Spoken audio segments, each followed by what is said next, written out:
somebody gave me this paradigm where people who do metal music are nice people cosplaying as like evil people. Okay. And people who are hippies are mean people cosplaying as nice people. Oh, that's interesting. Yeah. And whenever I do get into metal music, like I love Metallica and stuff like that. They're all sweeties. They're all the nicest people.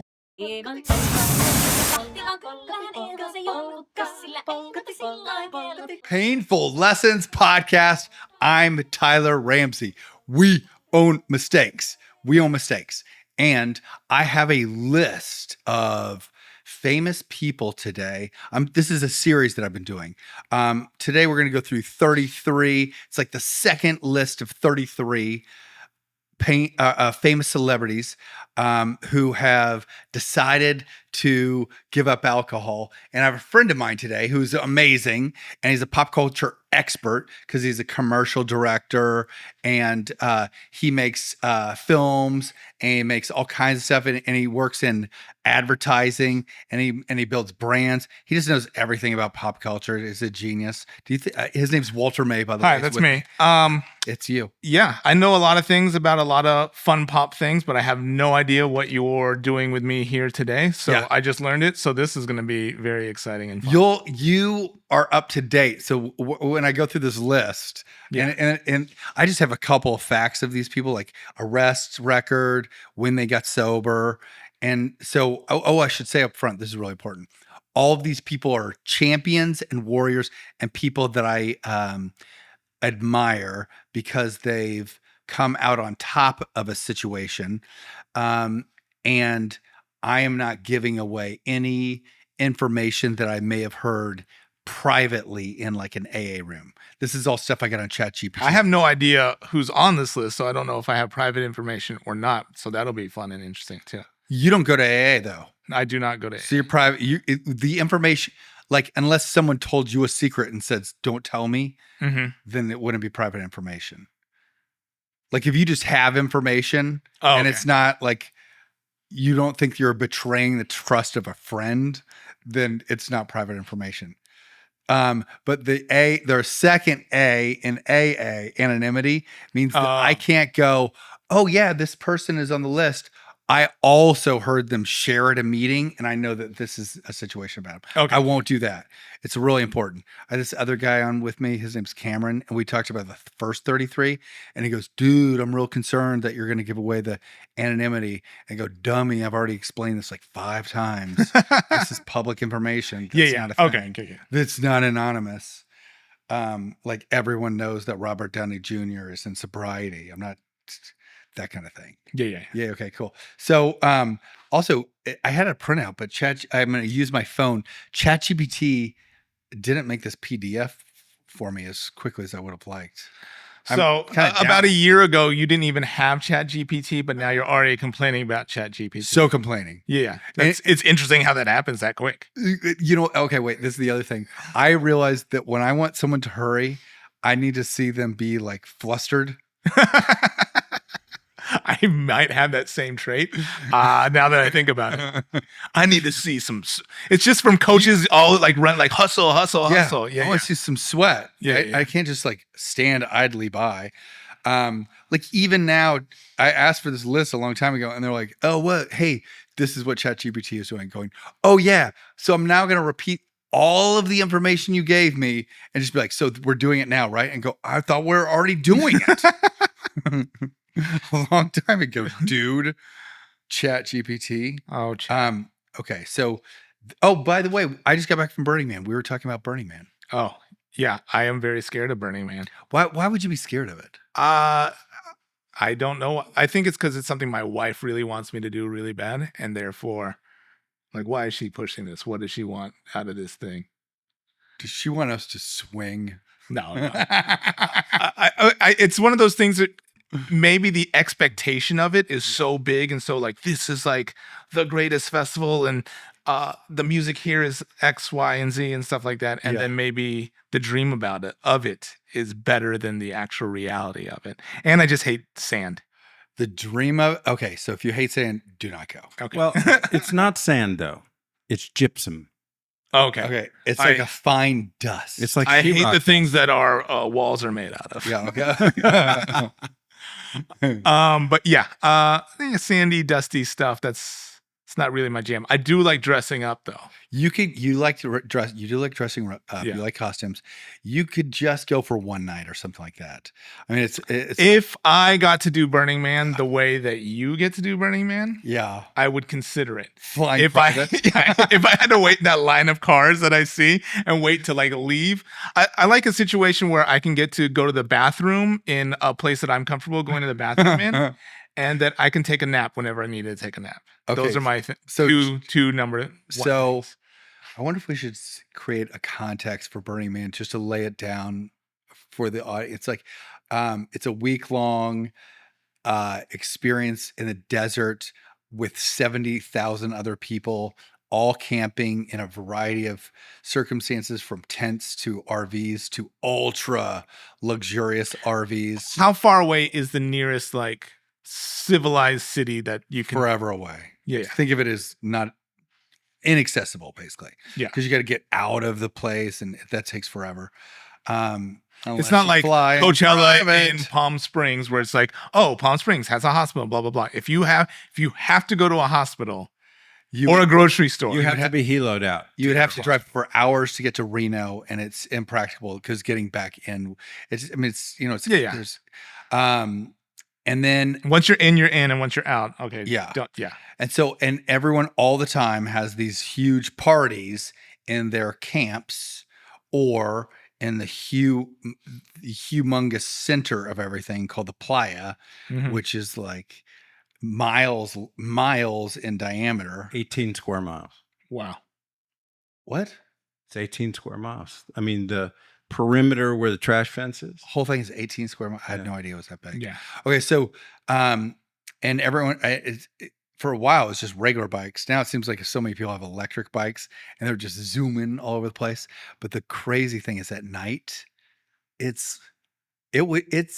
I've been trying to figure out a way to explain it. The closest thing I could say is imagine if all of Vegas, every car that you see in Vegas, every single one turned into all of a sudden some kind of anamorphic DJ being, whether they looked like a bug or a unicorn, and people were inside all of that. So it's like if Voltron Dancing. was a DJ that If lit up. Voltron was a DJ, and there were thousands of Voltrons, thousands Pretty incredible. everywhere, and it's like Blade Runner, where it's like the futurist city everywhere. Okay, so Vegas, the rule for me in Vegas is 48 hours, right? I can only stay in Vegas for 48 hours. Probably the same thing.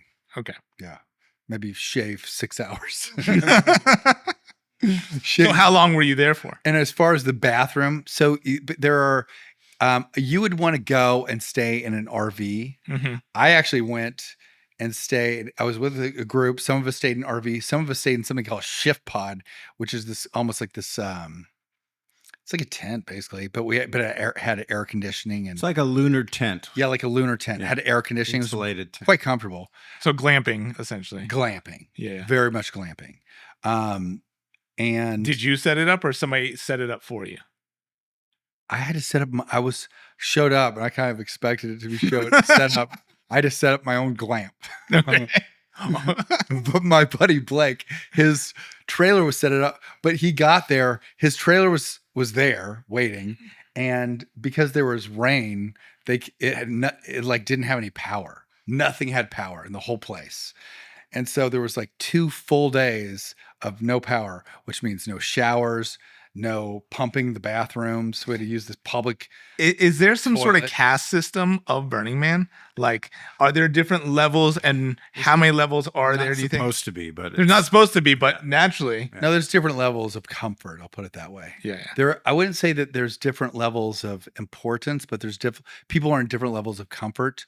And for the first time, like one thing that's changed from the previous times is that I remember going years ago, like a decade ago, and you could just wander wherever you want. Now, if there's a camp, they're like, if someone just wanders into someone else's camp, they're like, whoa, what are you doing? Oh, really? Yeah. My buddy Trek wandered into our camp and was told to leave by someone else. And he's like, I'm looking for my friend. And they go, yeah, why don't you look for your friend from the outside? And it broke his heart because he's such a and I know who you're talking about. And I assume he's an OG of he's Burning an OG. Man. He's like 23 of 26. He's like, how dare you? Yeah. That is, yeah. Well, it broke his heart. I hated to see it. Yeah. I mean, it's fucked up. It's messed up because he was able to go, look, I'm looking for my friend. Okay, so but then also imagine like not one or two clubs open, but like 1,000 clubs being open and being full tilt. Full tilt. Is it like Vegas where everything's going nonstop and it's just like these different, like, okay, this club is going and then it kind of gets down, but then this next thing is going. So 24 hours a day, you can find the energy. You can find whatever energy you want, right? Yeah. And then if you wanted sleep energy, you can also find that. You can find sleep energy. Yeah. Father, was this your first sober burn? Second sober burn. Oh. 10 years ago, Jackie said, hey, guess what? I'm pregnant. Like on the drive up. And I was like, whoa, man. Well, that's interesting. That's interesting because I have a bag of drugs. Wait, Jackie's not sober as well. Bag of weed. So, Jackie is not sober, but she was obviously once she got pregnant. Yeah. Jackie will drink. She really has a great relationship with stuff. She just will do the league minimum. The league minimum. She doesn't really get crazy. I mean, she doesn't go overboard with anything she would. But try. Like one of our hobbies now is wine tasting, right? And going to wineries and stuff like that. That's something I cannot invite you to. You couldn't invite me to a winery unless they also had cheese tasting. Yeah. But I have found, and I'm not unique, but I think it's not a common thing that I find with people in sobriety. I am very comfortable around people drinking. Mm-hmm. I'm very comfortable around people taking mushrooms or whatever. I like that energy actually.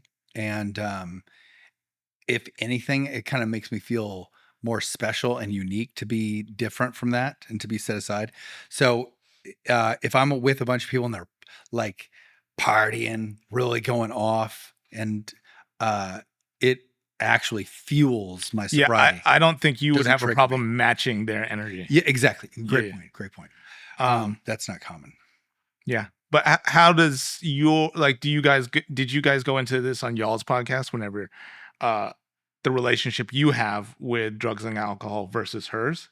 We didn't really get into, no, we did not get into it. We didn't get into it. I mean, she is such a unique thing. I think I wouldn't even say that she really has like, she's gotten to where she only wants to maybe have a glass of wine every so often. Yeah. To me, it went back to, I assume Jackie went with you to Burning Man. Like I am trying to convince Jackie to do ayahuasca. Yeah. She isn't like, I want to do ayahuasca. I'm trying to be like, you should try it. It's like, great. I've tried it before and it was great. I guess that is like, the true answer to the first question you even asked is like Burning Man is the lack of control I think I would have on all things myself. Yeah, right? Sure. So my wife has tried ayahuasca and I won't try it because of the lack of control I think I would have. Yeah. Oh, that makes sense. Although you do have, with ayahuasca, you do have all of your control. With mushrooms, you don't necessarily have all your control. With mushrooms, you sort of lose control more. Interesting. Ayahuasca, it's different. You have full control of it, of what's going on. So I guess every now and then someone goes and loses. No, but just the dimensions that you enter from my conversations with my wife, just the places that she traveled to. It's a great way of putting it. Yeah. Did she feel like she went on a ride and didn't have control over going to all those places? I don't know if we got into the subject through that. I only remember certain things that she's told me in this moment. I just know that she said she met God and it was a female to her and that she experienced being born again, meaning like the birthing process. She remembered her own birthing process. Wow, I think I've heard that. I've heard of that story happening before. Yeah. Very interesting. I mean, I'm sure commonalities that people go through, the similarities of their stories or something, as more and more people try this, is like they're really getting closer to figuring out what those common journeys are. And I think that's gonna that's interesting. really open up a lot of things. Well, yeah. To be able to like embrace it, accept it, and then research it to see like its effects. Yeah. Is important, right? We had one guest that his name was Danny Goller.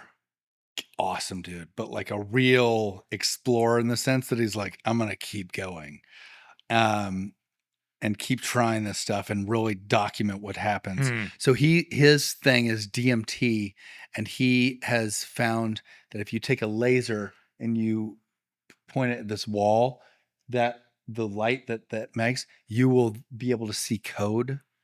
Everyone, thousands and thousands of people in this experiment, Matrix, the actual Matrix. Like, so basically like the Matrix. So the idea is maybe it's exposing a tear or a window in this reality, because everyone's seeing the same thing. So if they move it, it's a different code, but the same thing is happening. Yeah. So called object permanence. Yeah, I don't know how to best express it. Super distilled. We know the lottery is like at $1.1 billion today and stuff like that. Did you know so that? Crazy that you could be a billionaire from the lottery. So as I buy these tickets and research these things that come up in my algorithm on digital media that say, oh, this one lady could project herself winning because she somehow cracked her algorithm and could jump into the timeline she wanted to through visualization. So she like won a house and she won all these things. It was like a 30-second video, so I didn't get all the full things. Yeah. There's that just thought has just been in my sphere lately. So even you saying that is like affecting me in this like, oh, that is another person who is discussing unveiling this like these total different thing. Yeah, totally timelines, parallel universe. Exactly. Yeah. By the way, I'm not going to tell this whole story, but I came across a video that you guys are going to share with both of you. It's about this guy, and I'll tell his name later when I look it up. He wrote books like in the late 1800s called Baron Trump. Yes, I have seen this video. Holy shit. Yeah. Called what? Baron Trump? And then he has another video called The Last President. And it's about the last president of the United States. But then wasn't Baron Trump's in the book? Wasn't it his benefactor named Don or Don? Yes. Yes. Yeah. So someone in the past got it right. What was going to happen? Yeah, like the names align and stuff like that. There's a ton more uncanny things about it, though. I can't remember. And it's about him time traveling. Yeah. Right. Yes. Whoa. Yeah. And then supposedly there's one other connection to the Trump estate, like. Oh, he lived on the same street as Tesla. And Tesla, was way into time travel. It's crazy shit. And how does this intersect with Leonidas Ramsey? Leonidas Ramsey, the author of Time Out for Adventure, Let's Go to Mexico, whose words, who I should create a context. My great-grandfather wrote this book, Time Out for Adventure, Let's Go to Mexico. He and his buddy at the time went and traveled the world. No, just Mexico, and had all kinds of adventures. And stopped at all the little. I read this book. They stopped at all the little places and really explored those towns. Yeah, and lived in them for a few nights each and stuff like that. But then, like, it was just fascinating. It was just like, oh, this is what Instagram was like for totally an influencer to travel around. But they just wrote about it. He was like an early influencer talking about Mexico. You're right. Yeah. And his book competed it was on the New York Times bestseller list. And one thing that knocked it down was the FDR's book on the Great Depression. Time Out for Adventure or Great Depression. By the way, that author was Ingersoll Lockwood. From the other thing? Ingersoll Lockwood, yeah, Baron Trump. So I'm going to talk about one someone who I think is a champion of sobriety. Okay. Because because I've seen him talk about it. I've seen it in the news, and I know he went through a rough time. And it's Marilyn Manson. Okay. And he has been, let's see, sober since 2001. Wait. He's been sober since 2001. Wait, hold on. No. This doesn't even say how long he's been sober. He's been sober for years. It says he was arrested in 2001 for sexual misconduct on stage. Yeesh. Yeah. And here's a quote of his. Sometimes you have to kill your old self to become who you were meant to be, which I think is great for sobriety. And it's interesting. I'm talking to someone that's not sober, but you have a great relationship with alcohol. I've never seen you act like a moron. There's been plenty of that. Slightly moronic. I just don't think you've been around for. There's been a lot of that. My nickname used to be Party Walter. Yeah, that doesn't mean sloppy Walter. No, it's a lot of like shirtless dancing on tables in public places and stuff like that. I feel like one thing that I like is when I see someone like Marilyn Manson go through something very difficult. Mm-hmm. Sounds like he has his ex-wife has got some crosswords with him. Mm-hmm. That's a huge understatement. And then they're like, you know what? I'm going to get as healthy as I can be. And then that will help me face this thing, whatever it is. I have a lot of respect for Marilyn Manson, and I don't know where he is in his journey with sobriety, or if there is like been any regression, or how do you talk about it whenever you have a setback or you relapse? Relapse. Right. According to Five Finger Death Punch guitarist Zoltan Bathory, April of 2024. Oh, so recent. He's been sober. Oh, 2024? Oh, sounds recent. Yeah. Because like, if you think about it, he is such a glam rock, shock rock kind of person, and he championed freedom of speech. And there was this like, let me tangent on this. So he does hardcore heavy music, right? Mm-hmm. And somebody gave me this paradigm where people who do metal music are nice people cosplaying as like evil people. Okay. And people who are hippies are mean people cosplaying as nice people. Oh, that's interesting. Yeah. And whenever I do get into metal music, like I love Metallica and stuff like that. They're all sweeties. They're all the nicest people. Yeah. And I think, what Marilyn Manson was doing in the late 90s, early 2000s and championing anti-bullying and expression and like all those different things when, Eminem was coming down or he was being blamed for Columbine and stuff like that. It's just like, this guy is just like expressing so much of the grief that he's had to live with being bullied and stuff like that. And then he's creating this art that like is expanding people's minds and getting people to think and question authority and all this other stuff. It's crazy he was blamed for Columbine. That is nuts. Yeah. I mean, those crazy idiots. I mean, we can tangent on the whole, like, that was a time period that lyrics and songs and stuff like that had such deep meaning and like are trying to shift perception, where I was having this conversation the other day with somebody like, what songs right now are shifting opinion from a political side or from a, standing, like what music can we say today stands for something, or is it all just like bragging or nothing? Like it's so hard to find that song, where if you look at the late 60s, an explosion of it, right? You have people fighting for civil rights, fighting for anti-war, and it's just this explosion of you had all these different cultures that are like borrowing from each other or speaking to their just different demographics.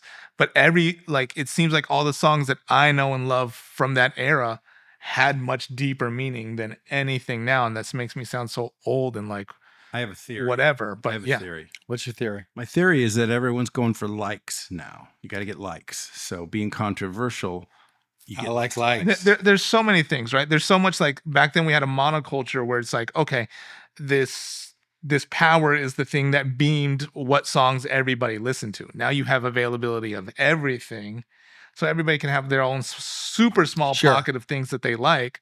But is there anything that we all are agreeing upon that we're going to rally around that's going to define our era?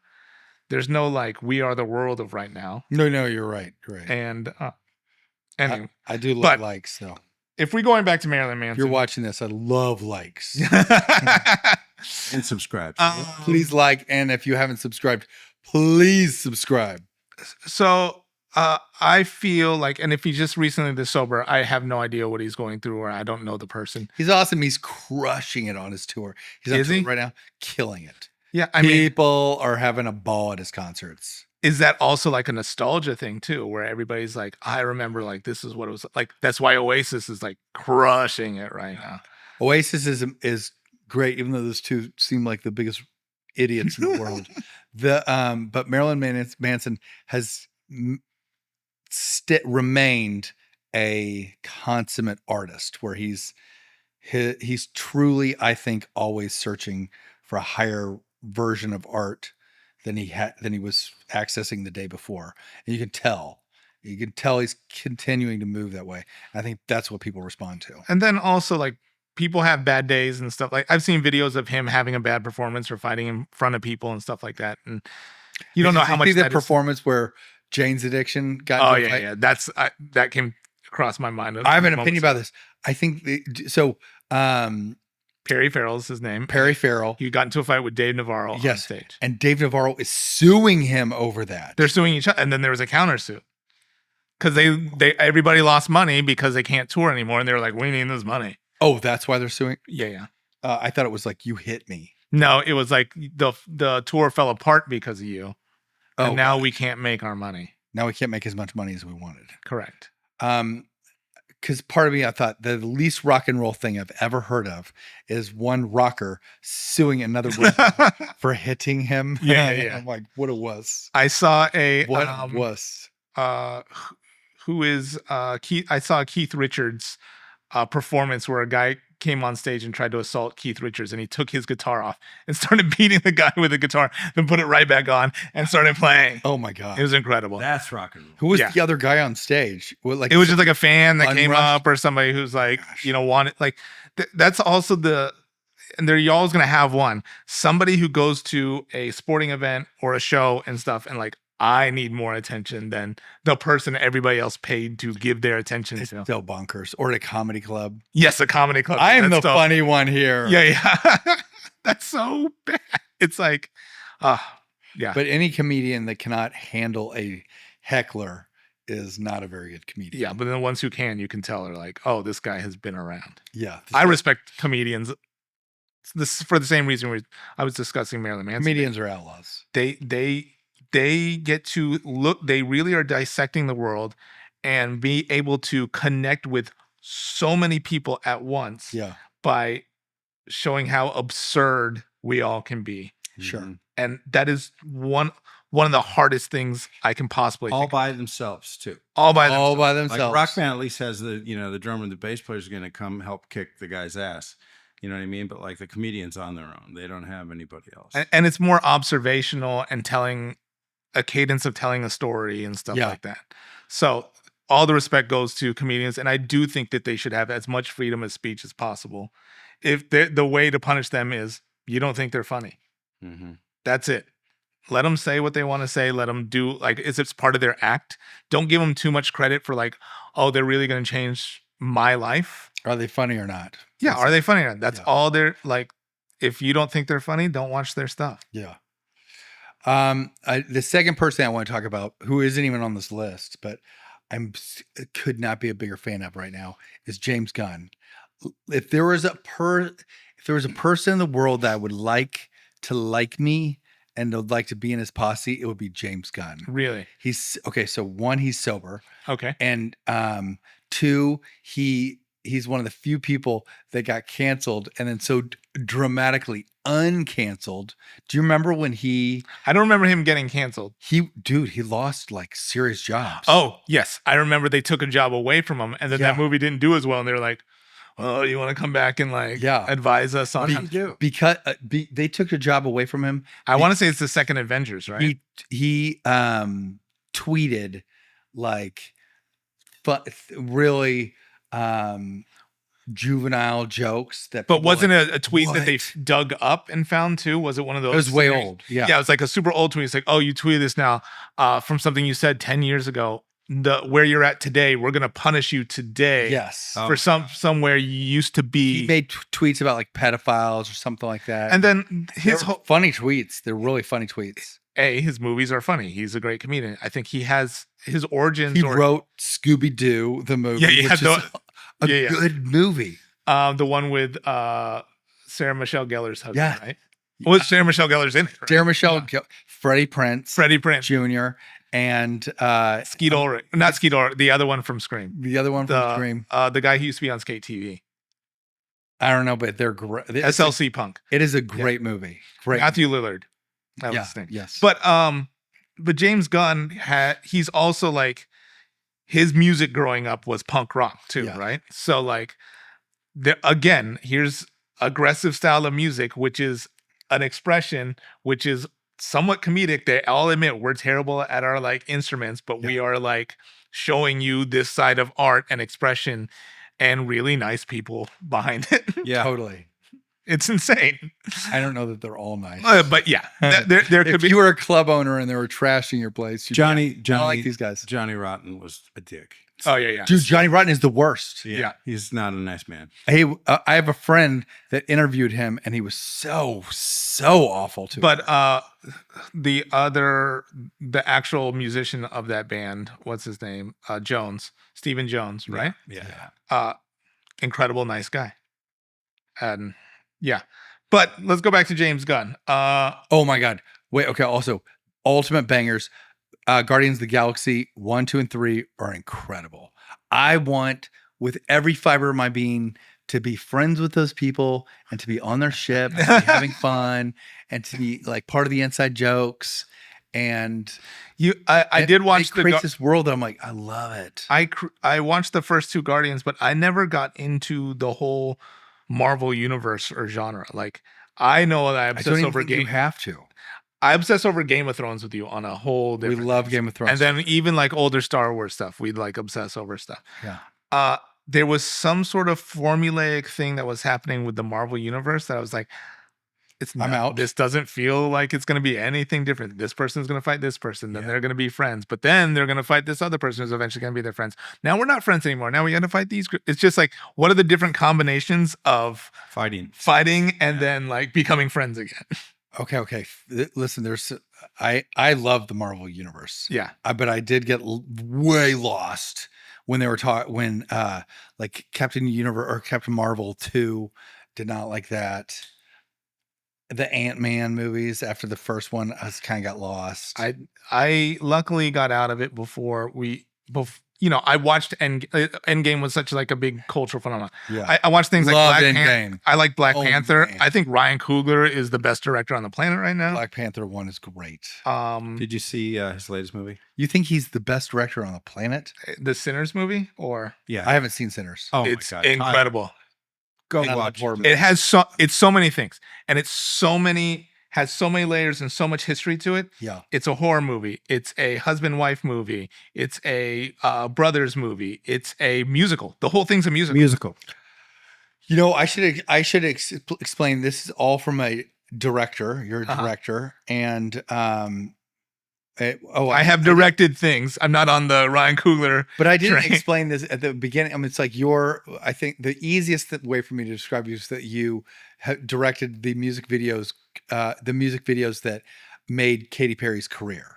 I wouldn't say she made her own career. They were influential in her becoming famous early on, right? It was a certain time and place and where I understood where our culture was and could make culturally relevant things that other people gravitate. Right. Which ones were you? You're So Kissed a Gay Girl? and Yeah. Thinking of You. You're And So- then I went on tours with her and did TV commercials with her and stuff like that. Have you talked to her since she's? Or no, you don't. We were supposed to talk to her this week about her next music videos, but You were going to do it. Not me, but like, so now I'm in a more adversarial advisory role.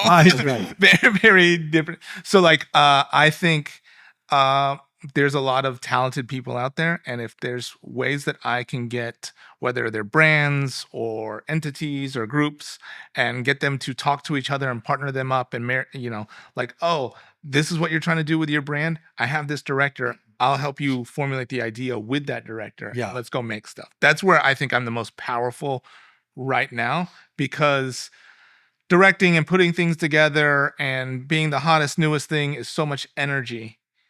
And there's so much that I don't know, and so much other things that I can collaborate with people who do know and like obsess about certain things, that I am really good at bringing those people together and keeping them on track. You've worked with everyone from like Kobe to Katy Perry to LeBron. A lot of athletes. Like, a lot of my superpower was, oh, you have an athlete for an hour. Can we make a commercial? Let's do it. That's a great superpower to have. And then like, I think me being culturally ambiguous or ethnically ambiguous. And I grew up there's a time where I grew up where I had almost all Black friends, and that's the deal with Filipino, though. You're ethnically, because it's just the thing with our culture is we're a mix of everything. I would have never pegged you as Filipino. I'm half Filipino too. Okay. I'm also half white, and my dad's a redhead. In the military, so I grew up in a military family, so I have a lot of structure there. But then I grew up around a bunch of other races too, and in my race adjacent. Yeah. And then in my particular neighborhood, my parents were fortunate enough to put us in a public school district that was the best public school in our area. But then for a time, we lived in the not the best neighborhood for that school district, right? So then I was exposed to a lot of different cultures and friends with a lot of different cultures. And I think that permeated to how I can approach people today and talk to people today and stuff like that. So like athletes, simple things about just being able to say hi to them and giving them the right high five, handshake, hug, dab, whatever you want to call it, earns you instantly so much credibility. Cool. Yeah. It's silly. Hello, sir. No, that's not the way. Yeah. But hey, all right. Clack, clack, clack. Well, then whenever I'd be working with people like LeBron, and then him calling me sir, and like, he is younger than me. Yeah. That would still be weird. It's still a weird thing. I was like, oh my gosh, he's so respectful. And all athletes, they are naturally competitive and they want to do a great job. Just acting and performing isn't there. It's just not their number one job, but they are so competitive that they want to. So if you get LeBron on a commercial, he's going to be like, I need to crush this like all better than anyone. Yes. Not better than any athlete anyone could in general. But he knows he's only competing with himself, because you're hiring him to be LeBron James. What version of LeBron do you want? Yeah. And he seems to be a fun, great guy. It's not like he's calling me like to go hang out on his spare time and stuff like that. But super nice. Shaquille O'Neal is the nicest guy that you feel like would call you on your spare time to just go. Everywhere Shaquille O'Neal goes, he's picking people up and doing the best. I ran into him at an airport after doing a commercial with him like a year later. Yeah. And he was still the best and giving me hugs and high fives and like really showing off in front of like the people I was with, like that I knew him. Oh yeah, that you told me. I like it was just like one of those, like he knew what his superpower was. Like, yep, this is a cool guy. Yeah. And like, yeah, I'm getting cool points right now. I love to hear that.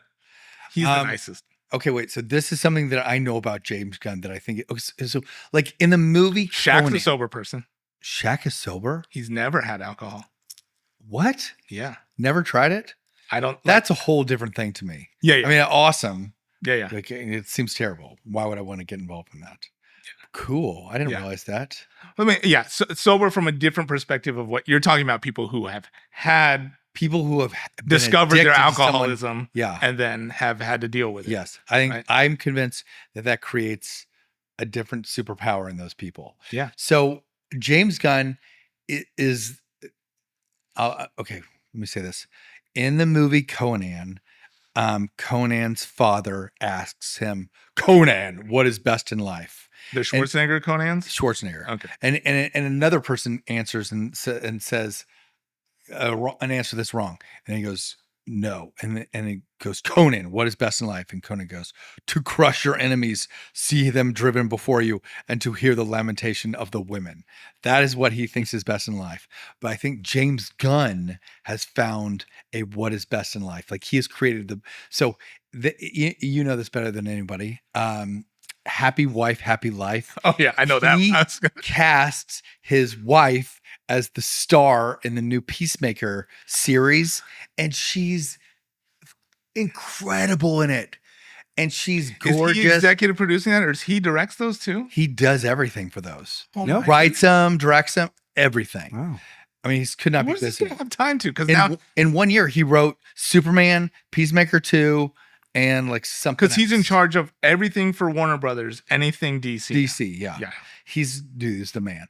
Okay, so he has his wife, and he also casts his friends, like his really close friends. Yeah, He'll put them in, and so, dude, I kind of stalked the guy. So all of his friends, like that you see from his weddings, like he got married sort of recently. They're all in his movies, and so he's having just a great time with all these people that he puts in his stuff, and he's just like having a ball. He's sober. I do respect that about people who, like your friends also have to show up and perform, and They have to they have to be good. They're all amazing. Carry their own weight. I'm sure his wife is incredibly talented too, right? Her character is called Harcourt, and she's spectacular. She's so good. And and of course she's like stunning and whatever, but also, this is the other thing. It's a real physical role. Mm-hmm. So she has to like work out. And so, from like, if my wife works out, I'll have a better day. Like she'll be happier that day. Everything will be better.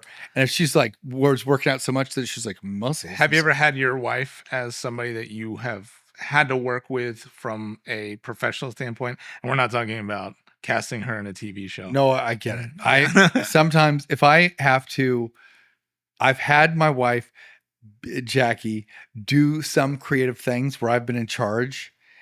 It doesn't work out great. Like she sasses me and stuff. My wife has been my client before. Oh God. My wife has hired me to do things. Oh God. How'd it go? I mean, we're both very strong-willed people, and I know that she's ultra intelligent and very good at what she does. But I know that for me to do what I need to do, I'm going to like have an opinion. That's why you're hiring me, is for this opinion and stuff like that.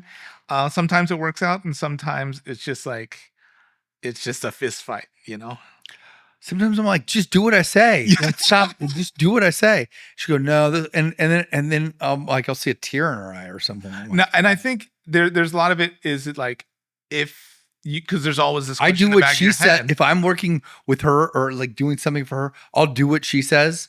But I don't think it like if it's. I'm never able to go like just do it. Yeah. Do it.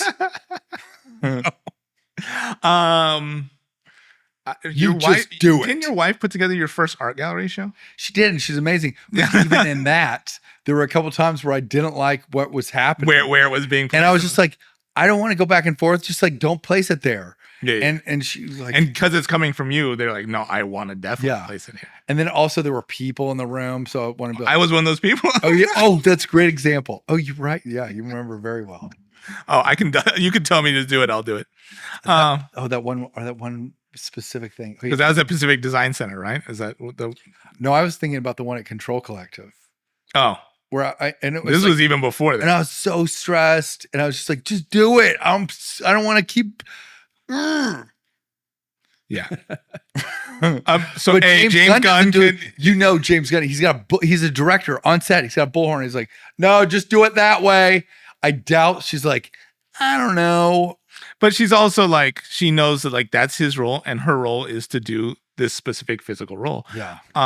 So maybe they're just professional to that level, right? And I try to be extremely professional with my wife whenever she's my client, but some of the things we do are so subjective that it's hard, right? It is about taste, and Sure. maybe sometimes I was like, wait, I am placating to her taste because she is driving this marketing campaign or whatever. Yeah. So anyway, so James Gunn, being sober, being able to move these multiple franchises and then work with your best friends and even work with your wife. How do I'm sure that also his brother is in, like, seems to be on almost every thing that he does. But his brother kills it. So having that punk, like, when do we think, or when do we know when James Gunn's alcoholism has caused him issues in his life or his professional life? Did it also like cause him to be this creative genius, or when did that like? Oh, that's a good question. Hey, Jerry, will you look up James Gunn? What's the deal with his alcohol? I just know that he got sober and that he also got through getting canceled, which we know our buddy Army still is. So how long has he been sober for? Do we know? Did you? Oh, kind of a long time. Long time. But like, did he do Scooby-Doo before or after this? I think he was sober when he did Scooby-Doo. I think he has a real chunk of sobriety. And he in addition to also getting through being canceled and hiring his friends and everything, he's now like in charge of all, like, he isn't just in charge of a few movies. He's in charge of an entire like genre of storytelling. He's in charge of the most historic superhero of all time, Superman. Yeah. Did you see it? No. Great. Oh my God, it's great. I haven't seen it. He's been sober since the early 90s. Sober since the early 90s. What a champion. Yeah. He's probably inspired so many people to get sober. There's a phrase in AA, attraction, not promotion.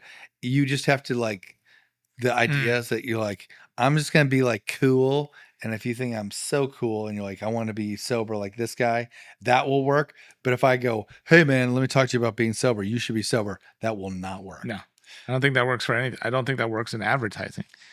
You're right. It doesn't. Right. Like nobody wants to be told what to do. They want to be inspired, or what's the word whenever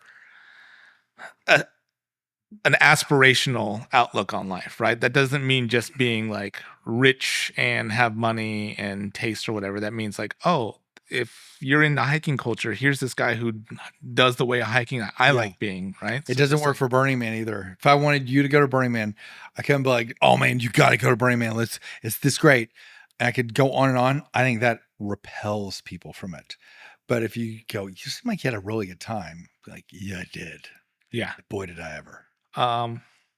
Also something called Hoffman, you know about Hoffman? Yes. Have you been? No, I haven't. Okay. I have many friends that have been to Hoffman. Okay. Like, this is a great example. Right now I want to go, oh, you should go. Or I could go, change my life. Yeah. For the best. But I'm surprised you haven't gone. Yeah. You should go.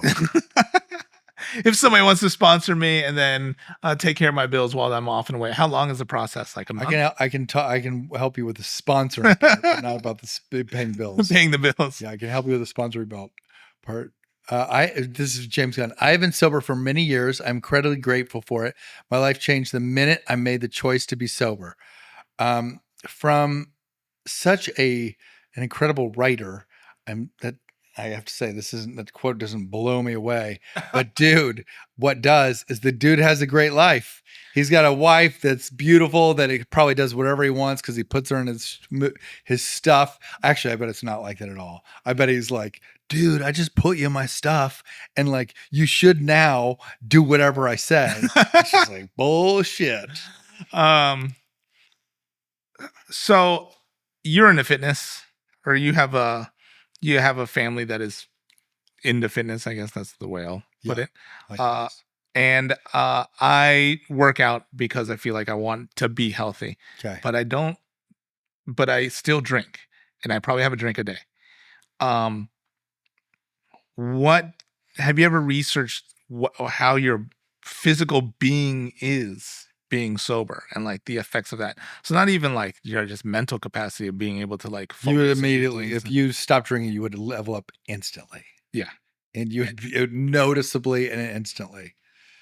So yeah, it would across the board, because you're also, because of that one drink a day, you're also making other choices throughout the day that are slowing. So it's not even about that one drink, but also might be like you want some crackers with that, to drink, or you want some. What time did I have this drink? Am I sleeping? Nice. Also, I think alcohol increases your acidity level, so you're like your blood's more alkaline if you don't drink. Basically, cancer preventative.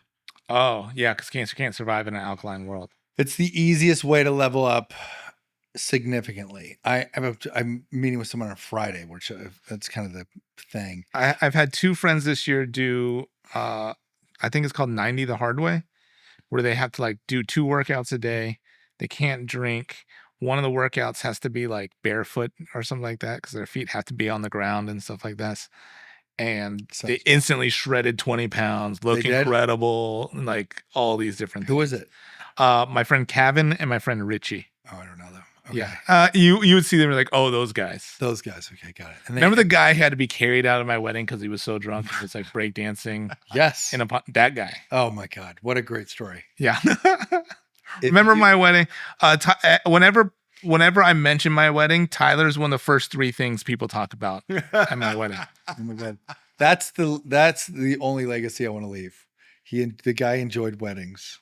but he especially enjoyed great weddings. Well, okay. It's like, oh, your wedding was so beautiful. It was in Mexico City. Oh my gosh, it was so romantic, like, the way you guys did this, that. And then that Tyler guy. So what did he do? My grandmother always said, be interested in people, and be interesting. And she was like, but definitely be interested in people. And yeah, go ahead. A couple highlights. Yeah. Tyler paraded very hard. So we had a parade through the streets of this old Mexico City called Valle de Bravo. And it's a cobblestone city. And Tyler's just punching in the air, parading, like very, very hard parading. On his own? I mean, there's a whole band there and stuff. Everybody was walking around. Okay. We had shots of tequila and hollowed out cucumbers. So when you're done with your tequila, you could throw them on the streets, and wasn't being wasteful. Tyler was parading very hard.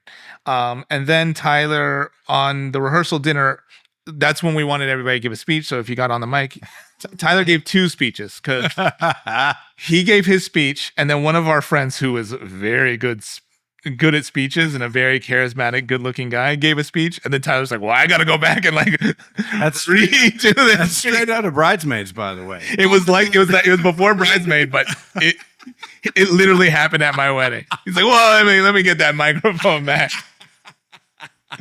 And then Tyler was dancing so hard at the actual wedding reception that so we did it at there's this resort that we rented out an entire resort, and everybody who was at the wedding stayed at the same resort. Tyler went back to his room, changed into a workout outfit to come back to the wedding so he wouldn't sweat through a bunch of stuff. So he had like an anti-sweat like shirt on for the reception. That's it was one of the best weddings I've ever been to. Without a doubt. Yeah, it was very, very fun. He offered to buy like a motorcycle, or he wanted to buy like a dune buggy off of somebody on the streets of Mexico just so he could drive around the city. This was like at 2 a.m. or something like that. Dude, the exciting thing that I remember is like it was in this town outside of Mexico City, right? Like an hour and a half, 2 hours. An hour and a half outside of Mexico City, called Valle de Bravo. Valle de Bravo. Yeah. Or Avondero is this. They're like twin cities next to each other. Dude, one of the coolest places. It's like the Tahoe of Mexico City. The Tahoe of Mexico City. Yeah, but it's not like built up like Tahoe. It's like a mountain lake. Why isn't it built up like Tahoe, I wonder? The richest people of Mexico have properties there. Yeah. They own like, it's just like, it's one of the 7 magical cities that are stuck in a certain time, right? A lot of, I'm sure you've been, San Miguel de Allende. Yeah. Right? I haven't been. It's very similar to that, but not as populated. And then Oaxaca's like that, right? Oaxaca's like an old. The reason I know it's called these 7 magical cities because a friend of mine's great grandfather wrote a book about Mexico You're amazing. and talked about these 7 magical cities. Leonidas Ramsey. I'm touching my neck. I forgot that I'm wearing this is a fake Van Cleef necklace, and it's for my daughter. And Oh, nice. And I was on a Zoom call today with people in my AA group, and we have this dude that's like all into Van Cleef, and I thought that I really wanted him to see this and be like, "You have several Van Cleef necklaces." So I thought these were probably like $3,000 or $4,000 a piece. Turns out they're 15,000, if not more, a piece. Yeah. And my buddy, I'm like, "What are you doing with your money?" Nuts. Yeah, I like those type of things too. I do too, but for a dude to wear a frail little necklace, the like thing that was $15,000. what 5-6 years me, ago, like what?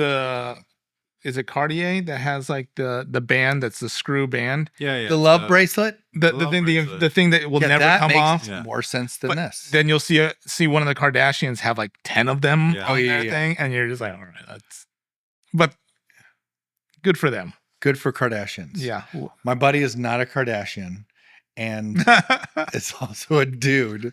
And I have to say that I do like how these look. But that's the other thing. Like, at least they have they're aesthetically pleasing, and then I'm okay I do like with the things love bracelets. with like I like the aesthetics of certain They're things. timeless. Yeah. I don't think Cartier is preparing to sponsor this podcast, but I would for sure be like, check out my love bracelet. Yeah. The product that I do like talking about, and I always get to it, is called Strong Coffee. And there's a website, strongcoffeecompany.com, and they make a instant coffee that has protein in it. And the flavor that I am crazy about is called peanut butter. Oh, great. I will try that. I'll do a protein coffee. Unbelievable. I do a lot of pre-workout in the morning, so I don't 20 drink grams that. of protein. It's incredible. It's like an instant latte. It's so delicious. Did you go down the mushroom coffee craze? I have. I'm not that into it. Yeah, that is getting very, very popular. There's a lot of companies right now. Yeah. Are you into it? No. Yeah, not that into it. Um, I drink a nighttime kind of cocoa.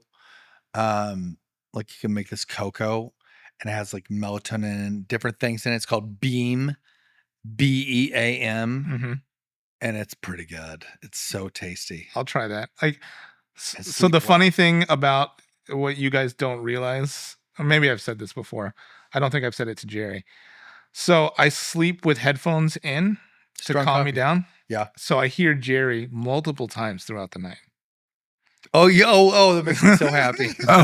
Whether it's this podcast or the other podcast that Jerry's on, because Spotify just feeds me my algorithm now. So all the different things that like I'm into that I listen to. your brain, Walter. Literally every single night for 7 hours, I'm listening to this, and maybe I'm not getting a deep sleep because of it, but it puts me.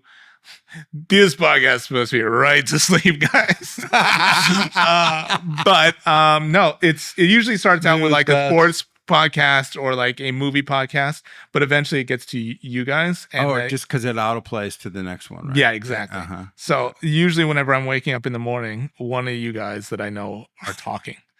So, really, by the way, I have a list of 33 famous people that have decided to get sober, and we got through 3 of them. Yeah. And we're at 59 minutes. Yeah. Perfect. This is a 60-minute thing today. What a pleasure. I hope you Yeah, come back. thanks for having me. I'll be around. Okay, cool. I'm here. I'll see you in your dreams, Walter. Yeah. Peace.